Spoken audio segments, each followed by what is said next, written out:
When I was 14, my mom told me to be brave in court. Said it was the right thing. I testified against my dad and never saw him again. This year, I found her old journals. Turns out she lied. About everything. Last night she said you were easier to control without him. Okay, so I've never posted on Reddit before, but I've been lurking on r/raised by narcissists and r/truthoffmitchist for years, always thinking, damn, these people had it rough. Now I'm sitting in my apartment, 31, single, 2-day-old pizza in the fridge, staring at a box of my mom's old journals that just detonated my entire childhood like a landmine. I'm not even mad. I'm just numb. Like that weird, floaty kind of numb where your body's moving but your brain's still buffering. I haven't slept right in days. I can't even listen to music right now. Every song sounds fake. For context, I'm the only kid. My parents split when I was 12.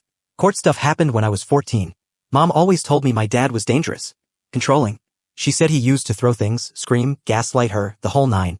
I never really questioned it. She was the one who raised me. Took care of me. Cooked my meals. Drove me to school. Paid for therapy. She cried a lot. Said I was her reason to survive. So yeah, I believed her. I even testified against my dad in court. Told the judge everything she told me to say. And when it was over, she squeezed my hand and whispered, good boy. Just like that. Like I was a dog who did a trick. We moved right after. New town. New school. I never saw him again. And I thought that was the end of it. Until I found her journals last week.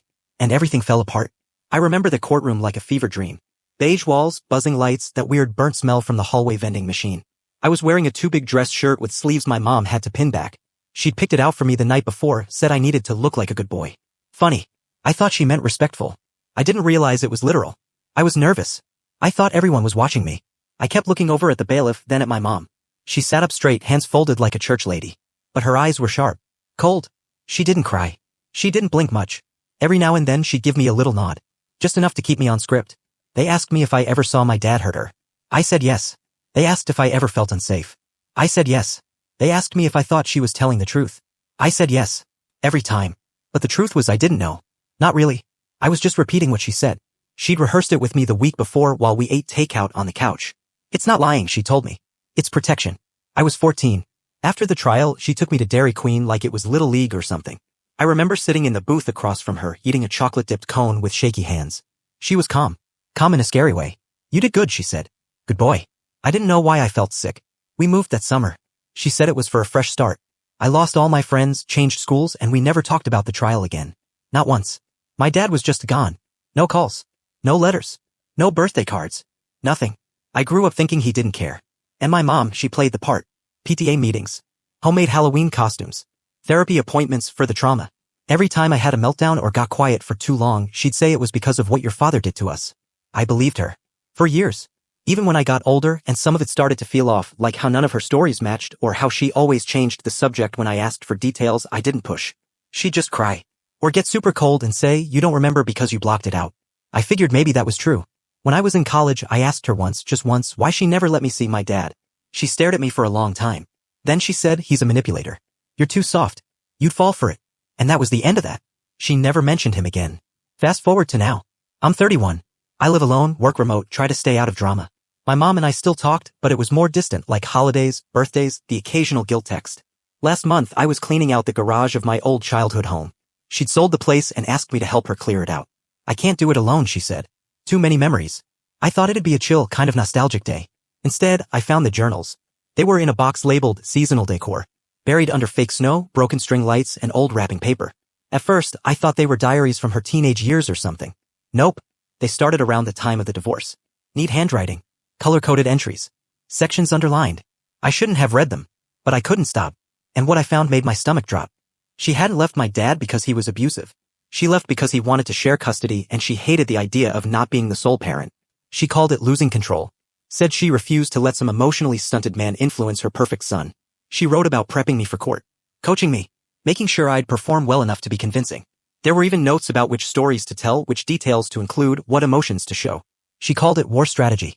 She even had a checklist. I felt like I was going to puke. She wrote about me too. Not as a son. As a project. A tool. Something to mold. He's so eager to please, she wrote once. So desperate to be good. It makes him easy to guide. I don't know how long I sat there in that garage, reading those journals.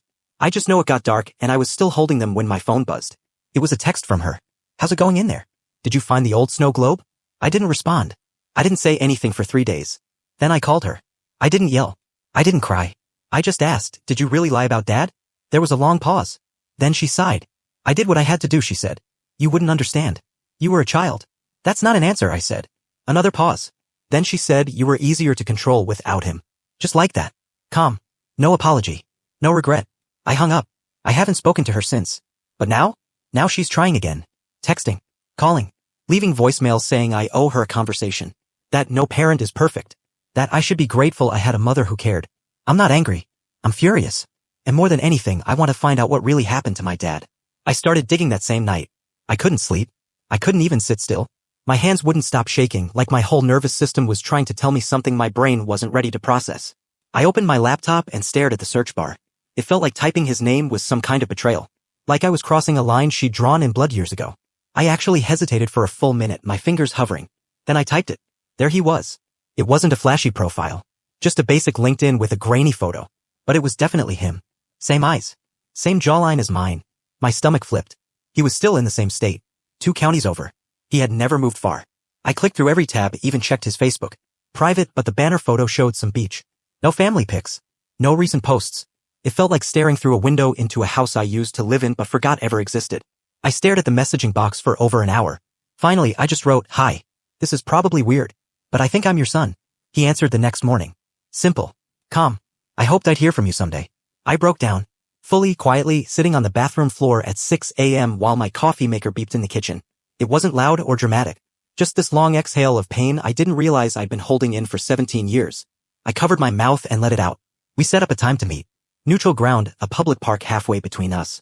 Saturday afternoon. He said he'd bring sandwiches. Like we were just catching up after college. The moment I saw him, I almost walked away. He looked older, obviously. He had gray streaks in his beard and deep lines around his eyes. But there was something soft about him. Not weak, just gentle. Tired in a way that made me feel guilty for the first time in years. He stood when he saw me and gave the small wave. I froze for a second, then walked over. "Hey," he said. I just nodded. I think I said hi, but my throat was so dry it barely came out. We sat down on the bench. He pulled out sandwiches wrapped in foil and 2 cans of soda. "Didn't know what you liked anymore," he said. "So I got ham and turkey." It was the dumbest detail, but I almost cried again. We talked for 2 hours. It wasn't all heavy. We talked about work, books, music, even the dog he'd had when I was little, Toby. I'd completely forgotten about him. Then he asked if I remembered chasing him around the backyard in a Batman cape. I laughed, then stopped. Because I did remember. And my mom had told me I made it up. That's when it hit me how many of my own memories she'd stolen or rewritten. How many soft, good things she'd painted over with fear or shame.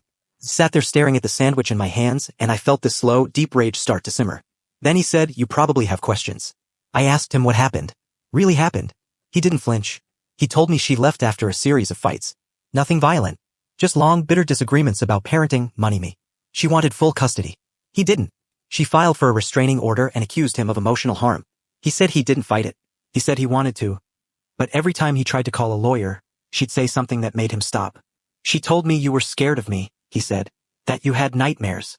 That you cried when I dropped you off." I told him I never cried. He nodded. "I figured," he said. I asked him why he gave up. He looked at the ground for a long time. Then he said something I'll never forget. "I didn't give up. I just couldn't win without destroying you in the process." Turns out he'd tried to get visitation. Twice. Both times she showed up with me in tow. And both times, she made sure I said exactly what she wanted me to say. "You were scared of being wrong," he said. "You trusted her. And I couldn't take that away from you." That's when he pulled out a folder. Just a regular manila folder, slightly bent. Inside were letters. So many. Birthday cards. Handwritten notes. Some crayon drawings I made when I was little and gave to him at drop-off before the court banned contact. He'd saved everything. He'd sent most of them. To the house.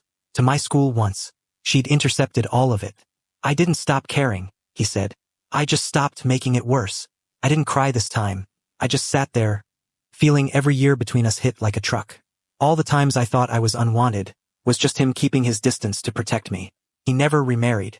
Never had other kids. Never even left the county. He said he just hoped that maybe one day I'd look him up.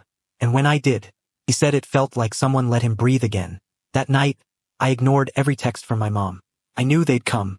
And they did. She blew up my phone. "Where are you? Are you okay? You didn't answer my last message." Then she sent one that said, "I hope you're not talking to him." I turned off my phone. The next day, I had an email from an unknown address. It was her. Subject line, I'm still your mother. The body just said, I did what I had to do. You don't understand the position I was in. He was manipulative, charming. I had to protect you, and I did protect you. You should be thanking me. You would have been destroyed by him. You were my good boy. You always listened. Don't start turning into him now. I stared at that email for a long time.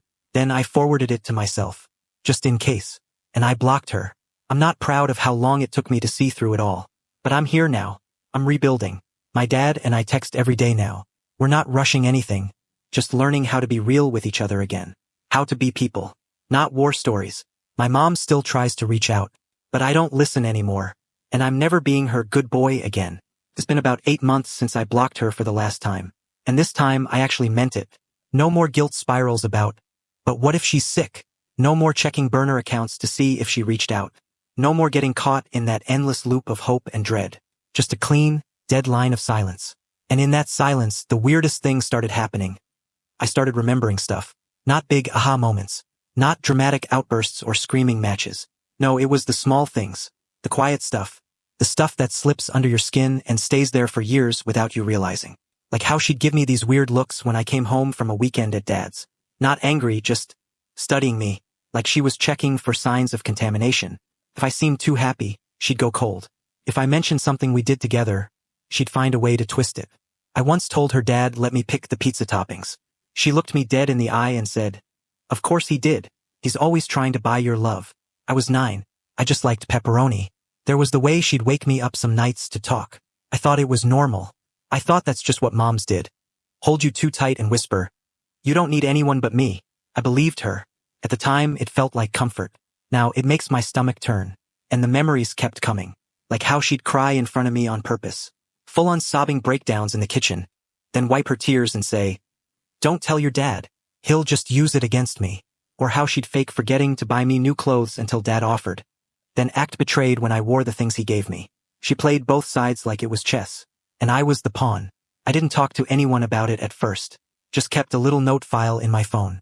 A list of stuff that didn't feel right. But eventually I brought it to therapy. I was shaking when I said it out loud. I think my mom used me as a weapon against my dad. The therapist didn't even blink. She just nodded and said, That must have been incredibly lonely. And I lost it. Ugly cried right there on the couch. Didn't even try to hold it in.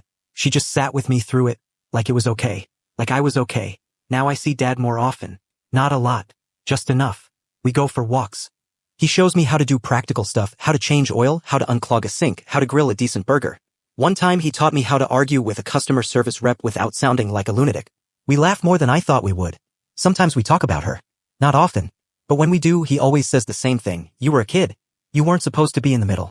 And I finally believe him. I used to think my story was one of abandonment. But really? It was manipulation. I wasn't discarded, I was drafted. Into a war I didn't even know was happening. Anyway, a few weeks ago I got a wedding invitation from my cousin, one of the few relatives who never took sides or tried to guilt trip me. Just a normal white envelope with neat blue ink. But the second I saw the handwriting on the back, my throat closed. It was her. She didn't write the invite, of course. That was printed. But tucked behind it was a note. A real one. Her handwriting, looping and perfect like always. If you're going, I'd love to see you. We can talk. I miss you. You'll always be my boy. Love, Mom. No apology. No acknowledgement. Just guilt wrapped in cursive. Like nothing ever happened. I didn't write back. Called my cousin to ask if she'd be there. She said yeah, she RSVP'd right away. I told her I wouldn't be coming. She paused for a second, then said okay. I get it. But then she asked, do you want me to tell her not to bring you up in her speech? That hit me like a punch to the chest. Because of course she would. Of course she'd cry about her estranged son in front of 100 people. Act like I just drifted away. Like she wasn't the one who fed me lies for a decade. Like she didn't build an entire false narrative around our lives and expect me to memorize my lines. I told my cousin, tell her I said hi. Then tell her nothing else. I didn't go to the wedding. Spent that weekend helping Dad install new shelves in his garage instead. We didn't talk about it. Didn't need to. The shelves came out a little crooked. We laughed about it. He said he liked them better that way. More human. And I guess that's where I'm at now. Still a little crooked. But mine. So, it's been about 2 weeks since the wedding. I wasn't planning to say anything else about it. Honestly, I figured that part of my life was finally in the rear view. But of course, it never really is, right? I didn't go. Obviously. Didn't text. Didn't call. Didn't post anything. I didn't even look at the pictures. But yesterday afternoon, I got a knock on my apartment door. I live in a building with one of those narrow peepholes, and when I looked through it, my stomach dropped. It was her. Hair curled, sunglasses pushed back on her head like she thought she could just play casual. She was holding something, looked like a binder. A thick one. And when I didn't open the door, she said softly through the wood, "I just want to give you something. Please." I didn't say a word. Just walked to the kitchen and sat down at the table, heart pounding in my ears. 10 minutes later, I heard the envelope slide under the door. It wasn't a letter. It was a full-on scrapbook. She printed out photos of us. Me as a toddler on her lap. Birthday cakes. Halloween costumes. There was even a receipt taped in, my hospital bill from when I broke my arm in 5th grade. Her note read, "Proof I was there." I wish I was kidding. She captioned some of the photos. Little comments in her familiar handwriting. "You always loved this toy. This was our song. The day you called me your hero." There were even printouts of emails, ones I had written to her years ago where I'd apologized for being difficult or thanked her for helping me with a school project. She'd highlighted those parts. Literal highlighter. Like she was building a case. I flipped through all of it once. Then again. Then I just sat there, hands shaking. Because the scariest part? Some of it worked. For a second, I forgot. Forgot the way she'd whispered that I should never trust men. Forgot how she'd said Dad's new wife would replace me. Forgot the panic attacks I had at 12 because I thought if I didn't agree with her, I'd lose her. I actually caught myself smiling at a picture of us from the zoo. Until I remembered the backstory that she told me Dad was too lazy to take me himself and that's why she was the one who cared. I packed it all into a grocery bag and put it in the storage closet. I didn't throw it out. Not yet.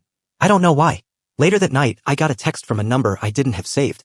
Just said, "Did you get it?" Nothing else. I didn't respond. But I sat there staring at my phone for a long time. Long enough to feel like a kid again. Long enough to forget I'm a grown man with a job and a lease and a spine. I called my cousin. The one who got married. She answered on the first ring and just sighed like she already knew. She said she was going to try one last time, my cousin told me. She said she wanted to remind you of who you were before you turned on her. Turned on her. Like this is a war. I laughed. Not because it was funny. Because it felt so ridiculous, so her. Like even after everything, she still believes she's the hero of the story. My cousin said she's sorry. Said she didn't know about the binder until after the wedding. I believe her. She offered to come pick it up if I wanted. I said no. I'm keeping it. Not as a memento. Not for closure. Just as a reminder. Of how far I've come. Of how deep the manipulation went. And of how easily I could slip back into that place if I'm not careful. That's it for now. I'll probably keep this thread updated if anything else happens. But for the first time in a long time, I'm not scared of what comes next.